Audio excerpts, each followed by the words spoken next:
Abra um sorriso, meu Deus, que gracinha. Bom dia a todos, né? Bom dia a todo mundo que está aqui. Vamos começar. É nosso último assunto na apostila 3, que é a administração do Nassau e a insurreição pernambucana, né? A expulsão dos holandeses lá do território de Pernambuco. E aí, na próxima aula, inclusive, ela já está gravada, a minha amiga Laís deve mandar para vocês hoje. Aí, na minha próxima aula, a gente vai falar sobre os bandeirantes, a interiorização da colônia. A gente falou, né, sobre esse processo aí da economia cafeeira, lá na costa. E aí, quando o açúcar entrou em crise, a gente vai ver aqui que, enfrentando a concorrência holandesa, francesa, enfim, o preço do açúcar tem uma queda e a colônia precisa achar uma nova fonte. Ai, que gracinha. A gente precisa achar uma nova fonte de lucro. E aí, o que acontece? Os bandeirantes, eles precisam interiorizar aí a colonização. E aí a gente vai estudar esse primeiro momento, a interiorização da colônia através da figura dos bandeirantes, que é uma figura muito controversa. A gente vai discutir sobre isso na próxima aula. Esse mito do herói, do bandeirante desbravador, né, com roupas muito vistosas, botas, e na realidade nem calçada eles tinham, né? Andavam descalço aí nas suas expedições, muitos deles. Mas, enfim, esse é assunto para outra aula, né? Na próxima aula a gente discute isso. Nessa nós vamos fechar a apostila 3, falando sobre essa administração do Nassau e a expulsão dos holandeses através da insurreição pernambucana. Beleza? Então, vamos corrigir aqui. Eu passei a página 125, número 5 e 6... Página 127, número 8 e 9. Se tiver passado mais alguma, vai me lembrando aí que a gente vai corrigindo. Beleza? Aí a gente encerra a apostila 3, vai para a apostila 4. E com, assim, fé no pai, a gente encerra o ano, né, gente? Nossa, aí vamos ter férias. Falando em férias, não sei se vocês já estão sabendo, gente, mas eu não sou baú para guardar segredo, né? Vocês vão ter recesso segunda, terça e quarta, né? A gente só volta na quinta-feira. Então, vocês vão ter a partir de sexta-feira, né? Sexta-feira depois da prova, é o famoso sextou prolongado. Sextou e só volta na quinta, né? Pra gente poder descansar um pouquinho, gente, porque tá muito difícil. Eu imagino que seja para vocês também. Então, nossa próxima aula, a gente vai estar juntos. Por quê? Porque o feriado termina na quarta. Sim, eu falei, não tem como ter feriado na quinta, se quinta é o dia que eu dou aula para o primeiro ano. Então, não tem jeito, tem que terminar esse feriado na quarta, para na quinta-feira eu estar aqui. Então, na quinta-feira que vem falaremos sobre a aula nova. Vamos corrigir aqui, número 5. Gente, não sei se vocês viram, né? Saiu aí o edital da UFO, vai ter prova da UFO em dezembro. Serão 2 dias de prova, vai juntar a primeira e a segunda fase na mesma prova, né? Assim, na mesma data. Um dia vai ser questões objetivas, no outro questões discursivas. Então, é importante demais fazer essas questões discursivas, porque eu acredito, daqui para frente, que muitas universidades vão resgatar os vestibulares, né, que hoje, para vocês, a principal forma de ingresso na universidade é através do Enem. Mas eu não acredito que vai ficar assim a longo prazo. Eu acredito que cada universidade vai ter novamente, como foi na minha época, cada universidade vai ter seu critério de seleção. E é muito importante essa parte das questões discursivas. Beleza? Então, vamos lá, número 5, inclusive uma questão da UFO, que vai ter prova da UFO em dezembro. A UFO é uma universidade excelente, pertinho de nós aqui, né? Lá nas Minas Gerais, Universidade Federal de Uberlândia. Vamos lá. A denominação invasão... gente, essas duas questões, eu espero que vocês tenham feito, né? Eu acredito, eu sou uma pessoa boba, eu acredito muito no ser humano. Quem fez, gente, são questões muito inteligentes. Eu sou suspeita para falar, eu não sei se... Provavelmente não vai mudar, obviamente que não vai mudar, mas eu defendo o material da Bernoulli com unhas e dentes, porque é o melhor material hoje para o ensino médio, é a Bernoulli. São questões muito... Eles selecionam as melhores questões das universidades, e essas duas aqui são muito inteligentes. Vamos lá. A denominação invasões holandesas...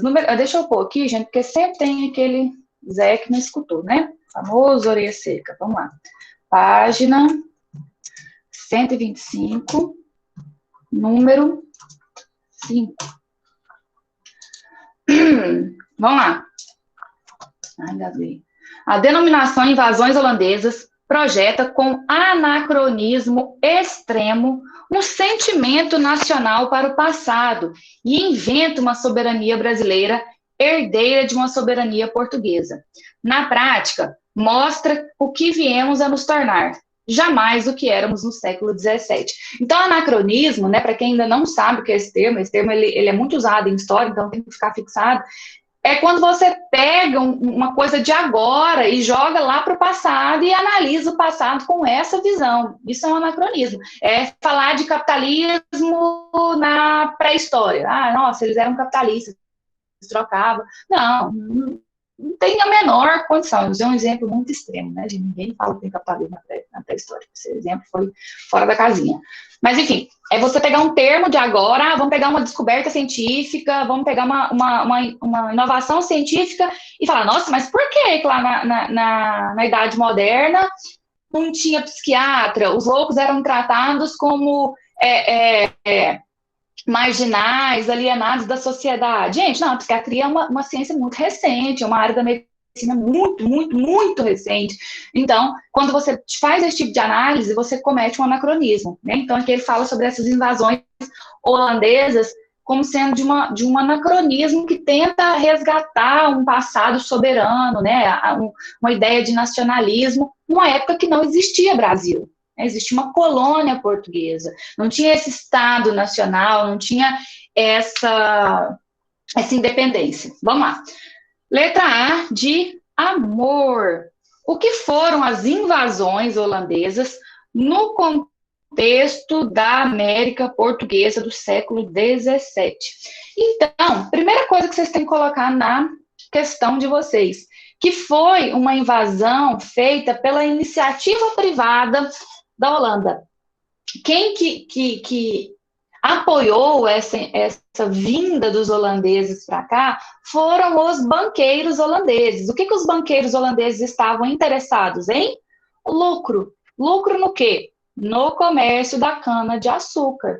E por que inicialmente não houve resistência, né? Por que inicialmente a presença holandesa em Pernambuco foi bem aceita?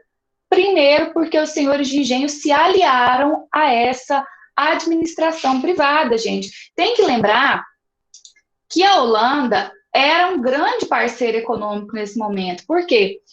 Aqui no Brasil, inicialmente, não fazia o refino da cana, o refino do açúcar. Então, era produzido aqui, transportado para a Holanda fazia o refino da cana, o refino do açúcar e comercializava com outras regiões da Europa. Aí, pessoas, o que tem nesse meio do caminho? E quem lucrava? Holanda, Portugal e Brasil. Claro que Portugal lucrando, Holanda lucrando mais e ficando uma parte aqui menor para os senhores de engenho. Mas o que teve nesse meio tempo? A União Ibérica. Ou seja, o trono português passa a ser também do trono, ocupado pelo trono espanhol. Filipe II, ele é rei da Espanha e rei de Portugal. E quem que estava brigando efetivamente com a Espanha? A Holanda. E aí a Holanda, né, declara sua independência, os Países Baixos, e a Espanha fala o seguinte, não, beleza, você quer ser independente? Então você não vai mais comercializar açúcar com o Brasil, né, porque o açúcar, agora o Brasil está sobre o meu domínio. Tudo que pertencia a Portugal, né, inclusive as colônias, pertencia agora ao rei da Espanha. E aí há esse embate, esse embargo econômico aí, a Holanda fala o seguinte, não, então tá, então o que eu vou fazer? Eu vou invadir as praças de escravo na costa africana, né, comandada por Portugal, eu vou comandar esse tráfico agora de escravos, e eu vou invadir o Brasil, né, se eu não posso comprar açúcar do Brasil, então eu vou produzir açúcar no Brasil, né, igual um menino pequeno, birrento. O que faz? Invade aqui. E a gente vai ver o papel do Nassau nesse momento de fazer uma conciliação. Ele primeiro faz uma política harmoniosa com os senhores de engenho, ele concede empréstimos, ele concede uma série de benefícios, e aí eles conseguem instalar-se aqui no Brasil, na região de Pernambuco. Então, o que foram essas chamadas invasões? A vinda da iniciativa privada holandesa para essa região de Pernambuco, a fim de consolidar uma economia açucareira e não ter essa dificuldade de comercialização que a Espanha estava impondo à Holanda. Então, foi uma iniciativa privada que veio para cá, fez uma parceria com os senhores de engenho, né, os banqueiros holandeses fizeram essa parceria e instalaram-se aqui no Brasil, na região de Pernambuco. Bem rapidinho, vocês podem construir a resposta de vocês, não precisa se alongar, não precisa dar muitos detalhes, é só falar justamente sobre isso. A vinda dos holandeses para cá se deu a partir da iniciativa privada, através de uma parceria com os senhores de engenho, e aí, a partir disso, eles se instalam na região de Pernambuco. E aí, gente, por exemplo, em Pernambuco tem vários prédios que foram construídos nesse momento aqui, que tem essa inspiração da arquitetura holandesa, né? Então, o Marco Zero, por exemplo, quando você for visitar, você pode lembrar dessa aula, ok? Letra A, então, matamos. Letra B, de Bosque. Explique com suas palavras por que a denominação invasões holandesas é anacrônica. Por que eu falo que essa questão foi muito inteligente? Porque o aluno tem que ter noção do que era o século XVII. No século XVII, não existia, gente, um Estado brasileiro de fato, não era independente, o Brasil não era soberano, não era um Estado nacional, não existia esse sentimento nacionalista, esse sentimento de pertencimento. Isso só começou a ser construído na nossa história com a independência. E aí criou-se uma ideia de um passado heróico, de um Brasil, o que faz o Brasil, Brasil, né? Então, por que é anacrônico? Porque quando você fala que está invadindo um lugar, você subentende que esse lugar ele é soberano e que ele está sofrendo uma invasão. Mas o Brasil, nesse momento, ele não era soberano. Não existia um Estado brasileiro. O que existia era uma colônia de Portugal. Então, seria, então, uma invasão às possessões e aos domínios portugueses. O Brasil nada mais era que uma colônia portuguesa. Não existia um sentimento de pertencimento, um sentimento nacionalista. Até hoje é difícil você falar de um nacionalismo, né? A gente não tem essa construção nacionalista muito bem fundamentada aqui no Brasil, diferente dos Estados Unidos, por exemplo. Eles fazem questão nos Estados Unidos de colocarem a bandeira dos Estados Unidos na casa, para identificar que lá mora um americano. E o 4 de julho é comemorado assim, de forma muito, muito efusiva. Então, a gente não teve essa construção de um nacionalismo. O brasileiro é um povo que se envergonha da sua própria história. Tanto que quando a gente vai olhar a letra do nosso hino nacional, por exemplo, ele exalta a nossa flora, a nossa fauna, as nossas belezas naturais. Não há uma exaltação do povo brasileiro, né? Há pelo contrário, uma vergonha do que é ser brasileiro. Então, a gente precisa ainda caminhar muito nesse sentido de construção da identidade, na construção do nacionalismo. Então, por isso que eu falo que foi uma questão muito bem elaborada, porque o aluno, né, o rapaz, a pessoa que estava fazendo a prova, ela tinha que pensar nisso, que no século XVII não existia esse Estado soberano. Então, não pode se falar em invasão a algo que não é soberano. Ok? Então, é só colocar um pouquinho sobre isso também. E eu não estou colocando gabarito, porque eu quero que vocês coloquem com as palavras de vocês. E se ficar com dúvida, pode perguntar, né? Eu estou aqui, eu leio todo bate-papo, né? Eu sou muito tecnológica, eu sei mexer com isso. Pode abrir o microfone, pode fazer o que for necessário aí para perguntar. Se quiser vir aqui em casa pessoalmente perguntar, não pode, né? Porque tem coronavírus, então não tem como. Mas, de forma online, estou aqui. Vamos lá. Letra C, então. Letra C, a última aqui dessa questão 5. Não, essa aqui foi meio paia, mas vamos lá. Se invasões é um termo que parece inadequado para fazer referência ao acontecimento histórico mencionado no texto, quais alternativas menos anacrônicas poderiam ser utilizadas para se referir a esse episódio? Gente, aí vai da criatividade. Vocês podem colocar a chegada dos holandeses ao Brasil, a entrada dos holandeses no Brasil, imigrações holandesas, encontro, e isso. Alguma coisa nesse sentido, que não remeta a uma invasão a um Estado soberano, né? Chegada, encontro, imigração, vinda, entrada, enfim, algum sinônimo aí nesse sentido. Então, acertamos as 3 questões e já estamos aqui online na UFO. Pode me chamar, UFO, eu vou fazer vestibular aí, vou passar. Você tem que falar isso quando você vai fazer vestibular. Você tem que falar assim, não, quantas vagas que tem para esse curso? 2? Ah, não, para mim dá, porque eu só preciso de uma, né, a minha. Então, tendo uma vaga já está garantida. Não tem como eu passar se só tiver 0 vagas, porque eu sou uma pessoa, eu sou uma pessoa que importa. Eu sou um ser humano, então eu preciso de uma vaga só, né? Sempre que vai fazer prova tem que ter esse pensamento, gente. Vocês curtiram esse conselho de coach aqui, né? Pensamento positivo. Livro O Segredo. Você tem que mentalizar o que você quer, você tem que verbalizar o que você quer. E as coisas acontecem. Isso aí. Vamos lá. Número 6. Número 6. Uma questão da Unesp. Agora a gente saiu de Minas e fomos a São Paulo. Gente, a Unesp é boa demais.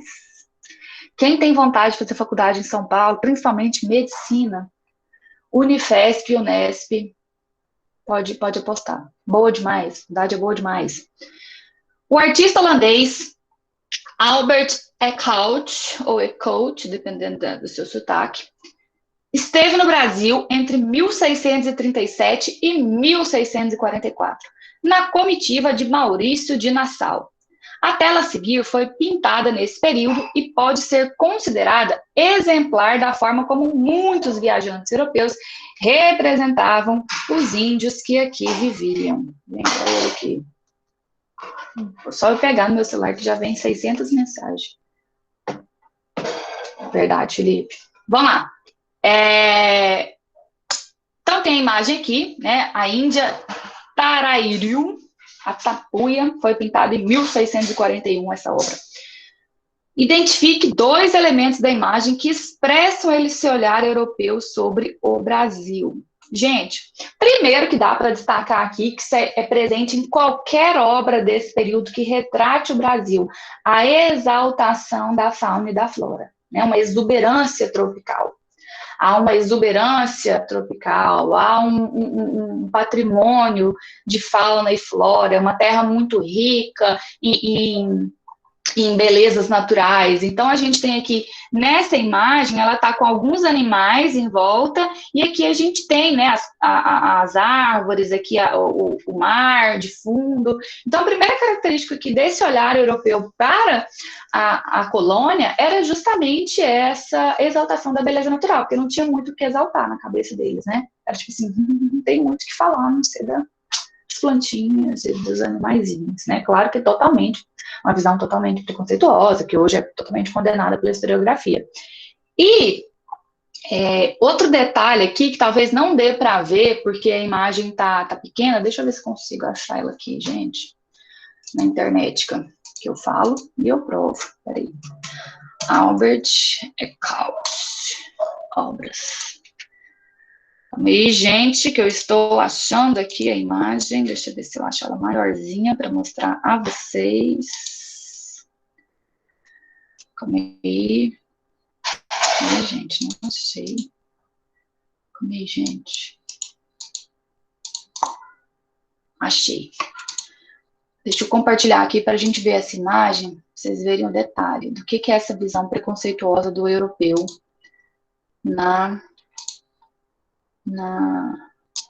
nesse período. Olha aqui. É uma nudez semi-nudez, né? Uma nudez disfarçada, que eles cobrem as partes íntimas, né? Ele não quer ressaltar essa nudez, essa nudez que representa essa incivilização do povo nativo. Então, essa ideia de que há aqui uma incivilidade, um povo incivilizado, eles tentam disfarçar nessas obras. A gente tem outras obras, tanto do Franz Post quanto do Albert, que retratam alguns índios vestidos, inclusive vestindo batas, vestindo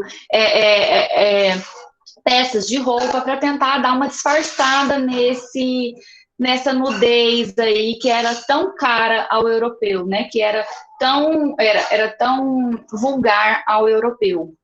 E outro detalhe aqui, gente, que esse é muito importante, a banca esperava muito que o aluno percebesse exatamente isso aqui que está na cestinha dela e que está na mãozinha dela. O que é isso aqui, gente? Um pedacinho de pé e aqui um pedacinho de mão. O que eles estão retratando? O canibalismo, né? Esse ritual antropofágico de comer outro ser humano, de ter um ritual canibalístico, um ritual antropofágico. E isso dá a ideia de quê? De uma nação incivilizada, de um povo incivilizado, de um povo que precisa do europeu para encontrar a civilização, para encontrar a educação. Então, essas obras, elas representam este olhar europeu sobre o Brasil nesse período, né? Então, a gente tem aqui essa representação da antropofagia, uma nudez disfarçada, uma exaltação da fauna e da flora. Enfim, vocês podem destacar aí essas características. Eles pedem duas, você pode escolher alguma dessas e destacar aí na sua resposta, ok? Sempre que tiverem com dúvida em imagem, não estiverem na prova, né, vocês podem abrir a imagem maior, igual eu fiz aqui, para poder analisar melhor. Então, vamos continuar. Alguma dúvida? Se tiver, aquele esquema, só falar no bate-papo ou abrir o microfone. Vamos para a próxima aqui, 127, questões 8 e 9. Questões 8 e 9, página 127, exercícios de aprendizagem. Essas aqui foram a própria Bernoulli que elaborou. Vamos lá. Aponte as contribuições de Maurício de Nassau para a cultura brasileira. Então, essa figura também tão controversa do Maurício de Nassau, né? Se a gente faz uma análise mais superficial do Nassau, a gente imagina que ele seja um cara, que ele tenha sido um cara muito bom para o Brasil, que as intenções dele eram as melhores possíveis. Mas o Nassau, ele era um leitor assíduo do Maquiavel. Lembra lá do Maquiavel? E o Maquiavel falava o seguinte: você tem que mostrar primeiro suas virtudes, você tem que cativar seus súditos e depois, você crava a faca. Não falar com essas palavras não, né, gente? Mas basicamente isso. Então, você mostra primeiro as suas virtudes, você agrada aos seus súditos e depois, meu filho, que eles já tiver no seu papo, você faz o que tiver para ser feito. E aí, o Nassau foi demitido antes de fazer as outras coisas, né, gente? Então, ficou só essa ideia de que ele era, assim, um lorde. Mas, enfim, ele fez coisas muito boas pela região de Pernambuco enquanto ele esteve, né? E quais foram as contribuições? Vocês podem colocar a vinda dessas expedições artísticas.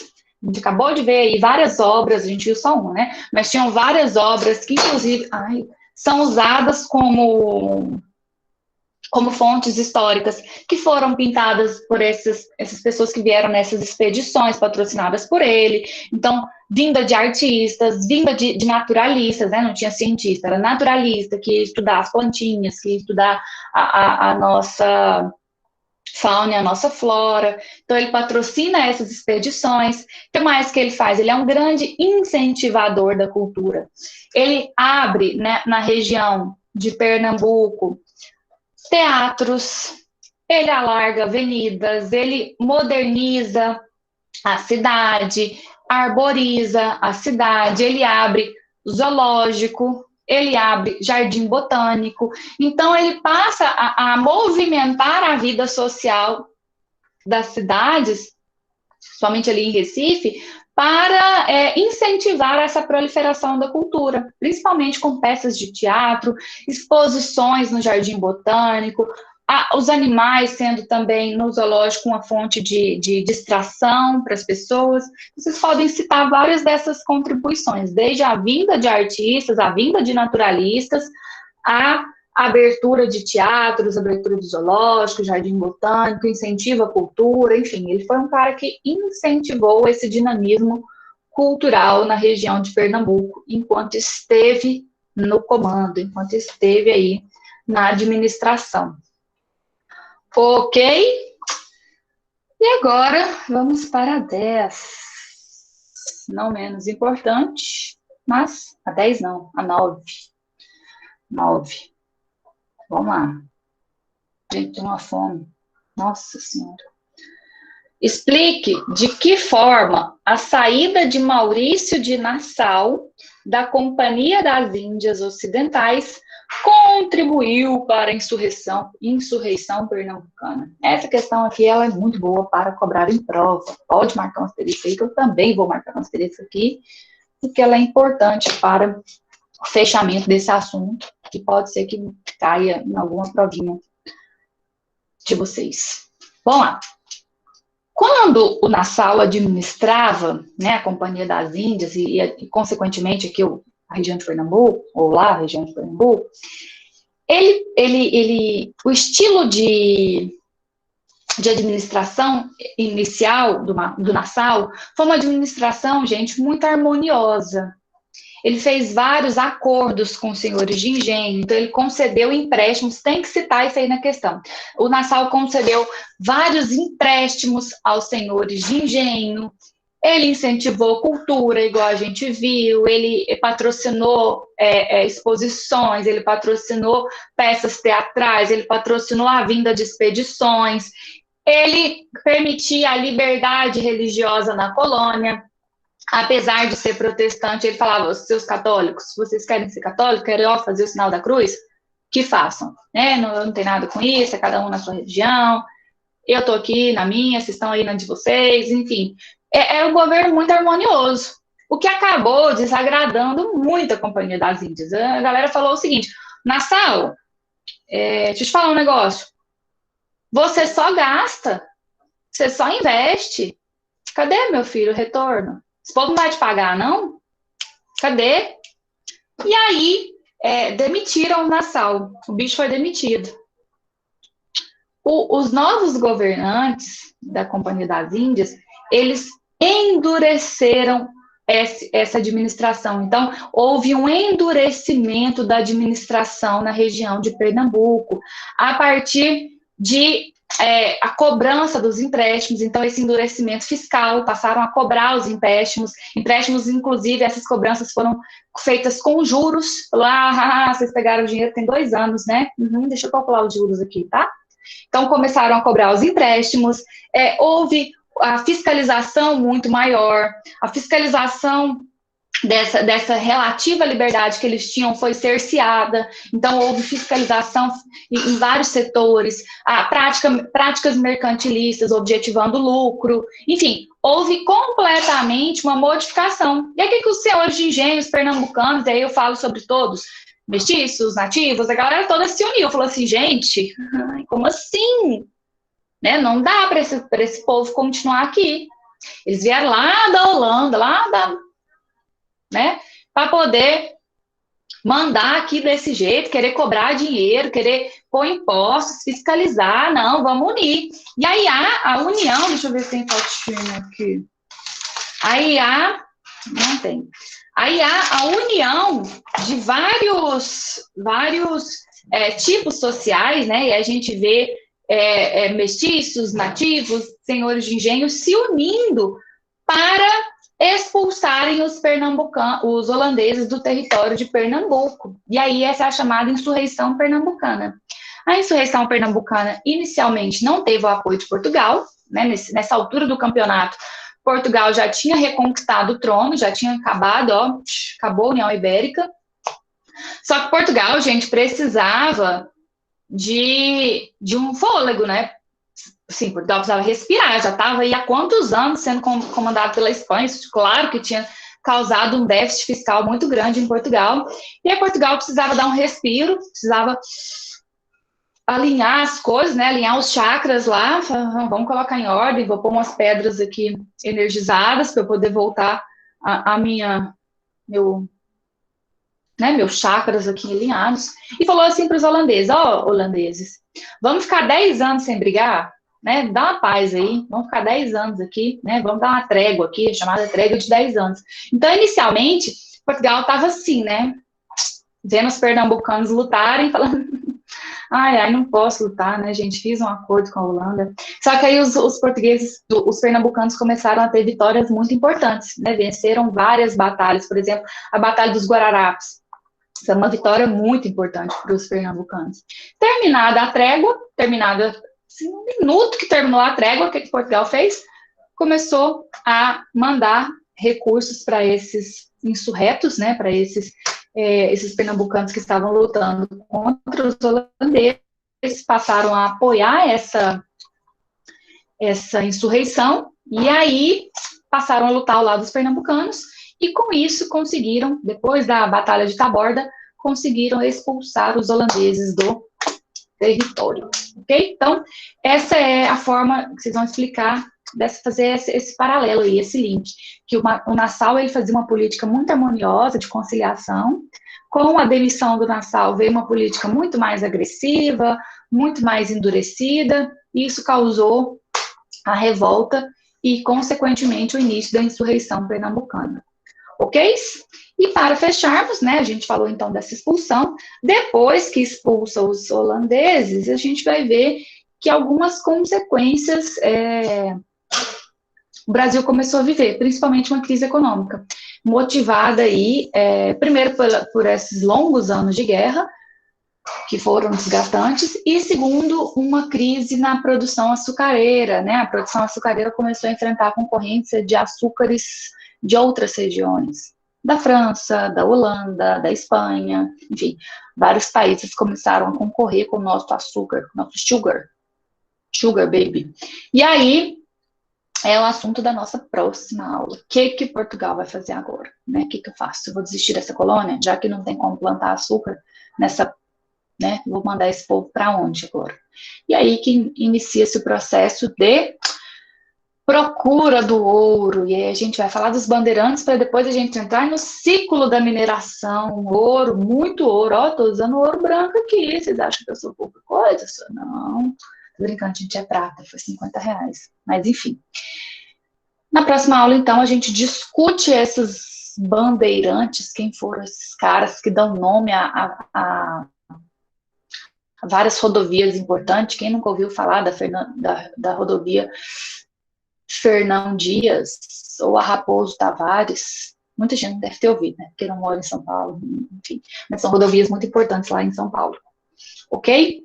Então, beijo para vocês. Não vou me despedir, porque agora estaremos juntos novamente. E eu peço, por favor, que participem da aula de Lívia. Eu mudei totalmente o tema para que vocês participem, tá? Então, beijo para todo mundo. Até agorinha, a gente se vê. Vou encerrar a gravação. Quem ficou com dúvida em alguma questão, pode me procurar ou rever a aula.